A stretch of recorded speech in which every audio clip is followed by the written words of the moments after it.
Xotira muqaddas, qadrlash savobdir. Osoyishta va tinch hayot uchun kurashganlar yurtning faxri hisoblanadi.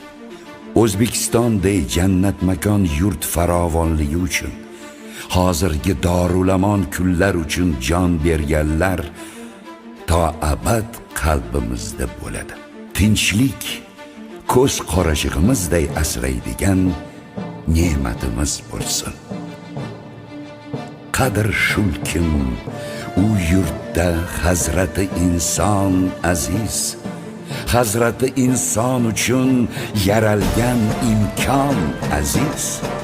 Inshaalloh hech kimdan kam bo'lmaydi bu millat, erk bayrog'in ko'targan hur O'zbekiston aziz.